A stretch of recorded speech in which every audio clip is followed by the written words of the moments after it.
ఈ నయోమి జీవితము మంచి ఆదర్శవంతమైన జీవితం, ఒక మంచి మార్గదర్శకురాలు ఇవి.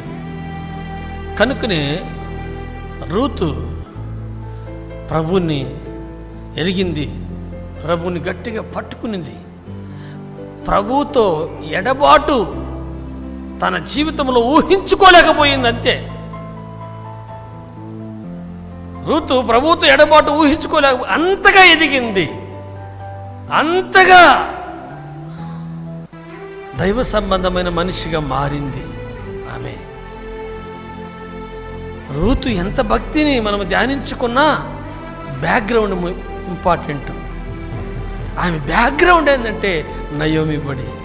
ఎక్కడండి మీరు? 10కి 10 నారాయణ శ్రీ చైతన్య అంటారు కదా, 10కి 10. అబ్బా ఎక్సలెంట్.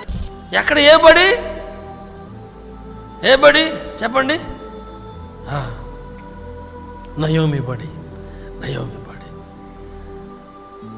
రూతుని వెంట పెట్టుకుని తన దేశానికి తీసుకెళ్ళిపోయినప్పుడు ప్రియులారా, ఆ దేశంలో ఎంతమంది నయోమిని అభినందించుంటారు. ఒక వ్యక్తిని సంపాదించావు అన్నట్టుగా. కాబట్టి మంచి మార్గదర్శమైనటువంటి జీవితాన్ని, భారం కలిగిన జీవితాన్ని, ఆత్మరక్షణ పొందాలా, కొత్తవారు ప్రభువుని నమ్ముకోవాలా, అన్ని జనులు ప్రభువుని నమ్ముకోవాలన్నటువంటి ఆశ మనకు ఉండాలి. కాబట్టి దేవుని రాజ్యం కోసం ఒక మనిషిని సంపాదించుకొచ్చింది. చూసారా ప్రియులారా?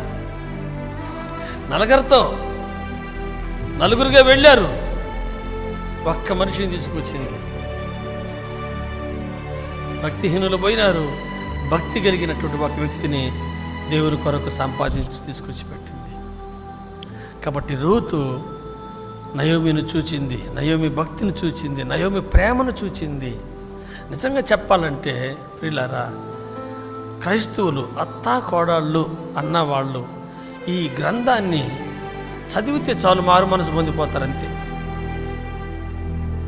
ఒకరంటే ఒకరు పోటీగా బ్రతికారు, ఒకరంటే ఒకరు ఎవరికెవరు తీసిపోరు. చూసారా?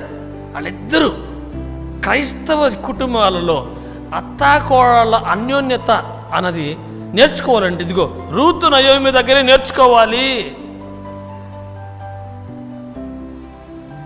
ఎందుకంటే భర్త పోయిన తర్వాత, బిడ్డలు పోయిన తర్వాత రూతు ఎంత చేసిందో వినబడిందంట. బెత్లెహేముకి వినబడిందంట. నయోమి పెనిమిటి పోయిన తర్వాత, పిల్లలు పోయిన తర్వాత నువ్వు ఏం చేసావో మా దేశంలో అందరికీ తెలుసు, నాకు కూడా వినబడింది అని అంటాడు. అలాగనే నయోమి కూడా ఆ యవ్వన వయసులో తన జీవితంలో పోగొట్టుకున్నటువంటి ఆశీర్వాదం తిరిగి పొందుకోవడానికి ఆమె కూడా ఆమె వంతు పాత్ర ఆమె పోషించింది ప్రియులారా. కాబట్టి ప్రియులారా, ప్రభువుని ప్రత్యక్షపరిచేటువంటి వారిగా మనం ఉండాలి. ప్రభువుని ప్రత్యక్షపరిచే వారిగా మనం ఉండాలి.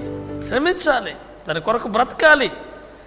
అది క్రైస్తవులు దేని కొరకు ముఖ్యంగా మొదటగా బ్రతకాలంటే ఇదిగో ప్రభువుని ప్రత్యక్షపరచడానికి. ఏ విధముగా నీ ఇష్టం, నీ ప్రేమ అనేక రీతులుగా చూపించు. ప్రేమ చూపించకపోతే మాటలు చెప్తే ఎవరు మారరు. మాటలు చెప్తా బ్రతికితే ఎవరు మారరు. క్రియలు చేయాలి, ఖర్చు పెట్టాలి. బలము కావచ్చు, సమయం కావచ్చు, ధనము కావచ్చు, ఏమైనా కావచ్చు. ఒక వ్యక్తిని ప్రభు కొరకు సంపాదించాలంటే కేవలం నోటి మాటలతో చెబితే ప్రయోజనం లేదు.